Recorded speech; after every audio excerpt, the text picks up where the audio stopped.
Baxın, biz bayaq nə dedik? Dedik ki, çiçəkdə saplaq, çiçək yatağı, kəsə yarpağı, ləçək, bax qələmin ucuna baxın, ləçək, erkəcik və dişicik var. Çiçəyin əsas hissəsi erkəcik və dişicikdir ki, bu cinsiyyət orqanlarıdır. Çiçəkdə mütləq olmalıdır çiçək yatağı. Bax, elə bir çiçək yoxdur ki, onun çiçək yatağı yoxdur. Saplağı olmaya bilər, oturaq çiçəkdir.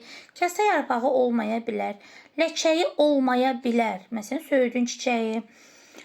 Erkəciyi olmaya bilər, dişiciyi olmaya bilər. Məsələn, günəbaxanın yalançı sarı dici şəkilli çiçəyi. Bax, onun cinsiyyət orqanı yoxdur.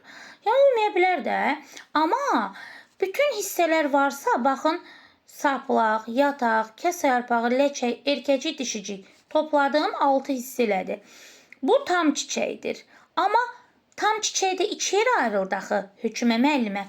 Hansı çiçəklərə biz tam çiçək deyirdik? Onun kəsə yarpağı olsun, ləçəyi olsun, yəni çiçək yanlığı olsun.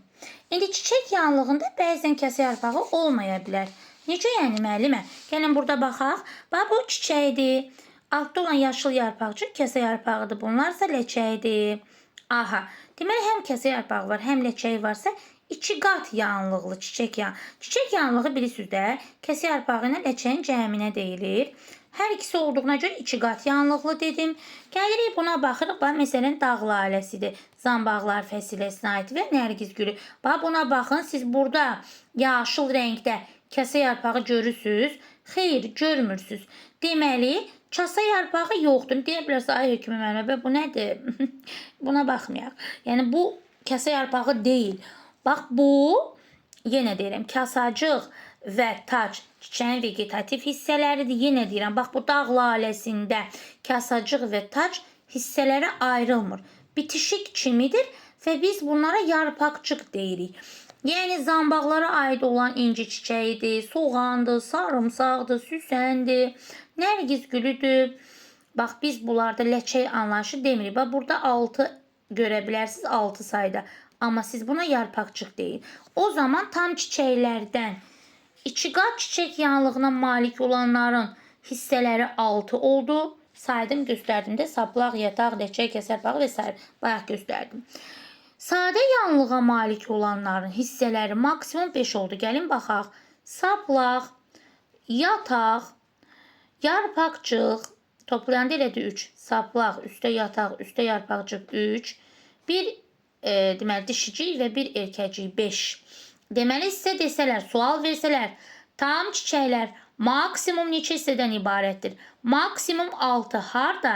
2 qat çiçək yanlığı olanda. Tam çiçəklər minimum neçə hissədən ibarətdir soruşsalar, deyəcəksiniz 5. Harda? Sadə çiçək yanlığı olanda. Amma qeyri tam çiçəkdə bilirsiniz də, nə kəsə yarpağı var, nə ləçəyi var. Məsələn, qeyri tam çiçəklər nələrə aid idi? Söyüd aid idi, qovaq aid idi. Baxın, onlarda kəsə yarpağı yoxdur, ləçək yoxdur. İndi diqqət olasınız. Söyüd bilirsiniz ki, 2 evli bir cinsidir. Məsələn, söyüdün erkək çiçəkləri neçə hissədən ibarətdir sualını versələr deyəcəksiniz. Bir saplaq, bir yataq və bir erkəcik. 3 hissədən ibarətdir və bu sarı çiçəklərdir. Söyüdün yaşıl çiçəkləri dişiciyi daşıyan çiçəklərdir. O da 3 hissədən ibarətdir. Saplağı var, yatağı var, ləçəyi yoxdur, kəsə yarpağı yoxdur, erkəciyi yoxdur, dişiciyi var. Oldu 3.